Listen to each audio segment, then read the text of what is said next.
Hi, my name's Carol Stewart. I'm a teacher in Davis, and hopefully, I was lucky enough to have you as one of my students. Today, I'd like to share with you one of my very favorite books, and the name of the book is All the Places to Love. And now, while we're kind of all stuck in our houses, making sure that we keep this virus from spreading, I think that it'd be really fun to share books with each other. So I'm going to read this book to you, and hopefully it will inspire you to read some books online and maybe share with some friends or with your teacher. This one's called All the Places to Love by Patricia McLaughlin.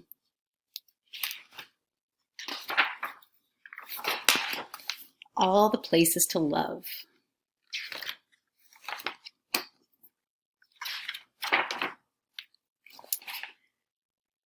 On the day I was born, my grandmother wrapped me in a blanket made from the wool of her sheep.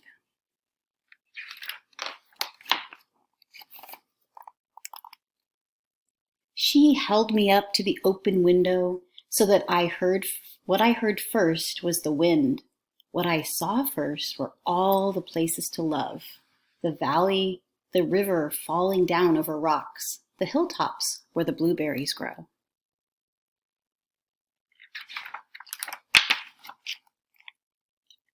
My grandfather was painting the barn, and when he saw me, he cried.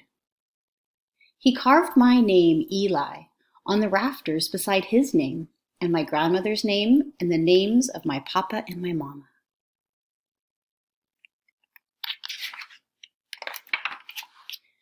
Mama carried me on her shoulders before I could walk, through the meadows and the hayfields. The cows watched us, and the sheep scattered. The dogs ran ahead, looking back with sly smiles. When the grass was high, only their tails showed. When I was older, Papa and I plowed the fields. Where else is soil so sweet, he said. Once Papa and I lay down in the field holding hands, and the birds surrounded us. Raucous, black, crackling redwings. Crows in the dirt that swaggered like pirates. When we left, Papa put a handful of dirt in his pocket. I did too.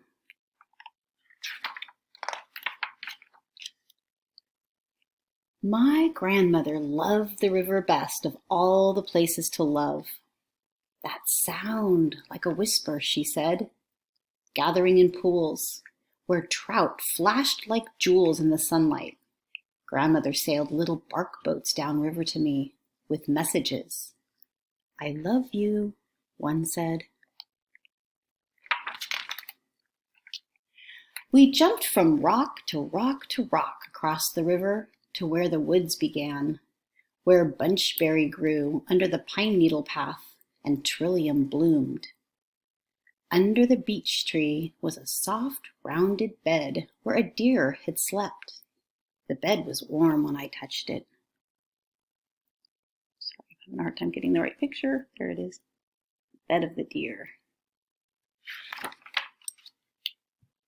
When rain came and the meadows turned to marsh, cattails stood like guards and killdeers called. Ducks nestled by marsh marigolds, and the old turtle, his shell all worn, no matter how slow, still surprised me. Sometimes as we climbed to the place Mama loved best, with our blueberry buckets in a chair for my grandmother, to the blueberry barren where no trees grew, the sky an arm's length away, where marsh hawks skimmed over the land and bears came to eat fruit, and wild turkeys left footprints for us to find like messages. Where else, said my mama, can I see the sun rise on one side and the sun set on the other? My grandfather's barn is sweet-smelling and dark and cool. Leather harnesses hang like paintings against old wood, and hay dust floats like gold in the air. Grandfather once lived in the city, and he once lived by the sea, but the barn is the place he loves most.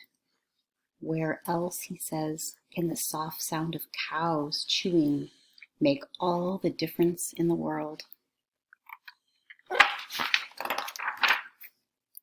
Today we wait, him sitting on a wood flat chair and me on the hay.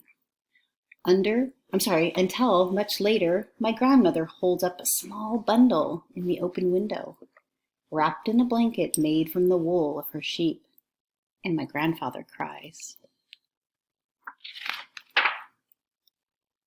Together, we carve the name Sylvie in the rafter, beside the name of grandfather and grandmother, and my mama and papa and me. My sister is born.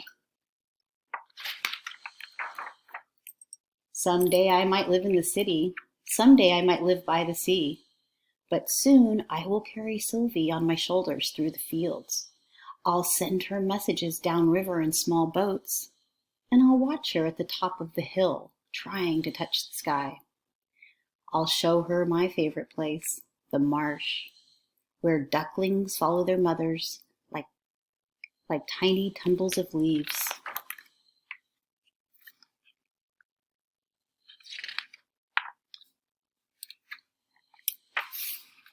All the places to love are here, I'll tell her, no matter where you may live.